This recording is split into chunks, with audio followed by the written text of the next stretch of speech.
সুপ্রভাত সকলকে। মাতৃভাষা বাংলা ভাষা ইউটিউব প্ল্যাটফর্মে সকলকে স্বাগত। আশা করি তোমরা ইতিমধ্যে জেনে ফেলেছ যে পশ্চিমবঙ্গ স্কুল সার্ভিস কমিশন তার গ্রুপ সি এবং গ্রুপ ডি অর্থাৎ নন টিচিং স্টাফ বিদ্যালয়গুলোতে নিয়োগ করতে চলেছে। তার সাথে সাথে নিয়োগ হবে লাইব্রেরিয়ানের, তার বিজ্ঞপ্তি বেরিয়ে গেছে। শুধু ফর্ম ফিল আপ এবং নোটিফিকেশান এটি জারি হয়েছে গ্রুপ সি এবং ডি এর জন্য। তো যে কোনো চাকরির পরীক্ষায় ফর্ম ফিল আপ করতে গেলে মনের মধ্যে সবার প্রথম যে প্রশ্নটা আসে, তোমাদের মনেও এসেছে, তোমরা জানিয়েছ, তাই আমি তোমাদের জন্য নিয়ে এসেছি সেই ভিডিও। স্কুলে ক্লার্কদের, গ্রুপ ডিদের, লাইব্রেরিয়ানদের জব প্রোফাইলটা কি আছে স্যার, কি কাজ করতে হয়, আর মনের কোনায় একটু বাসা বাঁধে কত মাইনে স্যার, স্যালারি কত।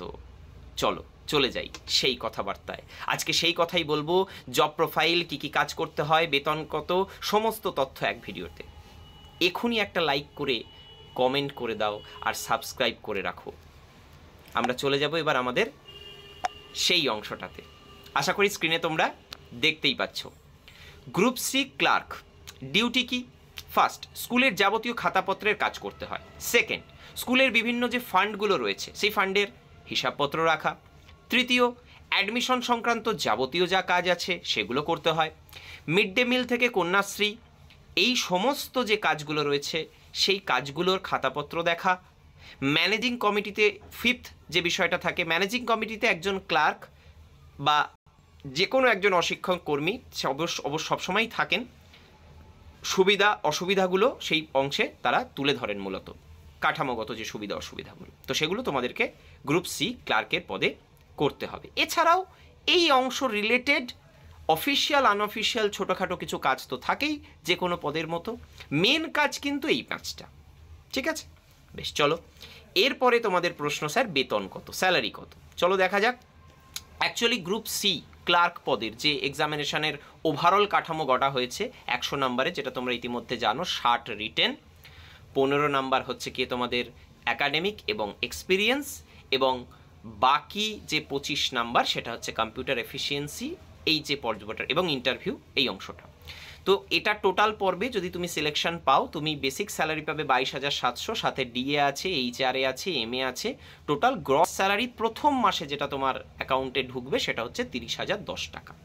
এবার এটা অনুযায়ী বাড়তে থাকবে। আমি জন্য ফার্স্ট মান্থ স্যালারি হিসেবেই এটাকে দিয়েছি, আগামী দিনে এটা বৃদ্ধি পেতে শুরু করবে, ইত্যাদি ইত্যাদি, ঠিক আছে? এইবার বলা যাক গ্রুপ ডি। দেখো, গ্রুপ ডিতে আমরা 3টে পর্ব দেখব। কি কি? একটা দেখব পিয়ন, একটা দেখব মেট্রন, একটা দেখব ল্যাব অ্যাসিস্ট্যান্ট, একদম ডিটেল। এই ভিডিওটা অবশ্যই বন্ধুদের শেয়ার করো, লাইক করে কমেন্ট করে সাবস্ক্রাইব করে দিও, খুব ইম্পর্টেন্ট একটা ভিডিও।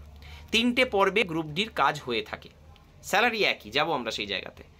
প্রথমত হচ্ছে পিয়ন। পিয়ন যদি হয় তাহলে অফিসের আমাদের যিনি হেডমাস্টার রয়েছেন স্কুলে, সেই হেডমাস্টার বা শিক্ষকদের স্কুল সংক্রান্ত যে প্রয়োজনীয় সহায়তা সেটা দেওয়া, স্কুলের কাগজপত্র ফাইল এগুলো একটু গুছিয়ে তুলে রাখা, মিড ডে মিলের কাগজগুলোর একটু দেখাশোনা হিসাব করা, গ্রুপ সি যিনি আছেন তার সাথে একটু অ্যাকাস্টামড হয়ে যাওয়া বিষয়টার মধ্যে একটু হেল্প করে দেওয়া, ঘন্টা দেওয়া, ক্লাসরুমের দরজা টরজাগুলো খুলে দেওয়া, অফিস রুম স্টাফ রুম এগুলো খোলা বন্ধ করা, তার পরিষ্কার পরিচ্ছন্নতার যে দায়িত্ব সেটা কিন্তু একজন গ্রুপ ডির যিনি কর্মী আছেন তার কিন্তু থাকে।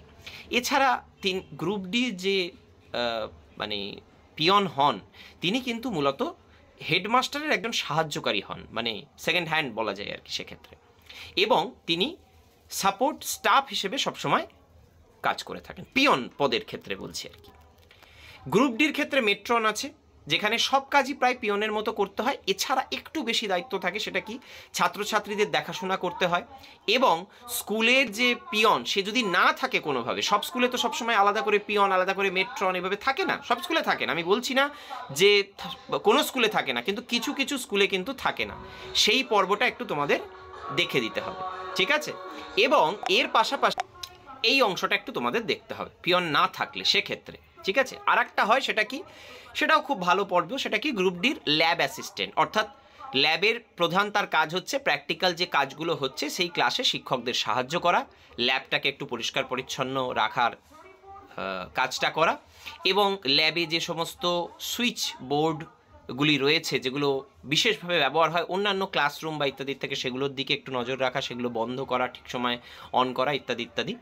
এবং যদি দেখা যায় ওই কোনো স্কুলে পিয়ন নেই বা গ্রুপ ডির অন্য কেউ নেই, সেক্ষেত্রে পিয়নের কিছু কাজ গ্রুপ ডিতে করে দিতে হয় বা করতে হয়। একাধিক গ্রুপ ডি থাকলে এরা কাজগুলো নিজেদের মধ্যে ভাগ করে নেয়, ঠিক আছে? কে ল্যাব অ্যাসিস্ট্যান্টের কাজ করবে, কে পিয়নের কাজ করবে, বা কে মেট্রনের কাজটা করবে, এই হচ্ছে ব্যাপার, আর কিছু না। তো চলো আর কথা না বাড়িয়ে আমরা সরাসরি চলে যাই স্যালারির ক্ষেত্রে। স্যালারির ক্ষেত্রে ফার্স্ট অফ অল আমি লিখেও দিয়েছি, বলেও দিচ্ছি, মেট্রন বলো, পিয়ন বলো, ল্যাব অ্যাসিস্ট্যান্ট বলো, সবার স্যালারি এক। কাজ যাই করো না কেন মাইনেটা কিন্তু একই পাবে। সেটা কি? 17,000 বেসিক, সাথে ডিএ আছে, এইচআরএ আছে, এমএ আছে, ঠিক আছে? ডিয়ারনেস অ্যালাউন্স আছে, হাউস রেন্ট অ্যালাউন্স আছে, মেডিকেল অ্যালাউন্স আছে। গ্রস স্যালারি 22,600 প্রথম মাসের মাইনে ঢুকবে। আশা করি আনন্দ হচ্ছে। গ্রুপ ডি মাত্র দেখো, শুধুমাত্র 8 পাস যোগ্যতায় তুমি 22,600 টাকা সরকারি চাকরি পাচ্ছ, এটা একটা বিরাট ব্যাপার। তো ভালো করে পড়ো। 40 নম্বরের লিখিত পরীক্ষা, 5 নম্বরের ইন্টারভিউ, আর 5 নম্বর এক্সপিরিয়েন্স, 50 নম্বরের একটা ইভ্যালুয়েশন।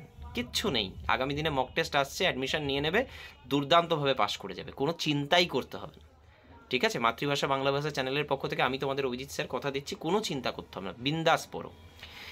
আচ্ছা, এই ভিডিওটাতে একটু লাইব্রেরিয়ান পদটাও বলে দিই, যদি এর নোটিশ এক্ষুনি বেরোয়নি, আগামী দিনে খুব শীঘ্রই বেরিয়ে যাবে। লাইব্রেরিয়াতের ক্ষেত্রে যেটা করতে হয়, লাইব্রেরিয়ান ডিউটির ক্ষেত্রে, লাইব্রেরিতে বই সাজিয়ে রাখা, জানোই তোমরা, এবং ছাত্রছাত্রীদের বই ইস্যু করা, খাতা মেনটেন করা, বইয়ের হিসাব রাখা, লাইব্রেরি সংক্রান্ত যে কাজ আছে সেগুলো করতে হয়। লাইব্রেরিয়ানের স্যালারি কিন্তু একটু বেশি বাবা, এবং সেটা এমন একটা স্যালারি, সেটা তোমরা ভাবতেই পারছো না, আশা করি স্ক্রিনে দেখতে পাচ্ছ। বেসিকই হচ্ছে 32,100, সাথে ডিএ আছে, এইচআরএ আছে, এমএ আছে, মানে dearness allowance, house rent allowance, medical allowance, এবং তুমি প্রথম মাসে ইন হ্যান্ড স্যালারি পাবে, মানে অ্যাকাউন্টে যে স্যালারিটা ঢুকবে সেটা হচ্ছে 42,230 টাকা প্রথম মাসে, যেটা প্রায় কিন্তু একজন আপার প্রাইমারির যে শিক্ষক রয়েছেন তার সমান। তো যাই হোক, এটা হচ্ছে বিষয়। আগামী দিনে এটা যখন ফর্ম ফিল আপ হবে, তোমরা অবশ্যই যারা যোগ্য আছো, এলিজিবল আছো, আমি চাইবো তোমরা ফর্মটা ফিল আপ করবে, সেই পর্বের প্রস্তুতি তখন দেওয়া হবে। তো এই হচ্ছে মোটামুটি জব প্রোফাইল। তোমরা অবশ্যই ইউটিউবে একটা করে লাইক, শেয়ার, কমেন্ট করে দিও, আর এই যে তথ্যটি রয়েছে সেই তথ্যটি খুব ভালো করে দেখে নাও, বুঝে নাও, যাতে তোমরা এই ফর্মটা ফিল আপ করো এবং এর পড়াশোনা করার একটা ভেতর থেকে এনার্জি পাও, ঠিক আছে? তো ঠিক আছে, চলো আজ এই পর্যন্তই। ভালো থেকো সকলে, ভালো করে পড়াশোনা করো।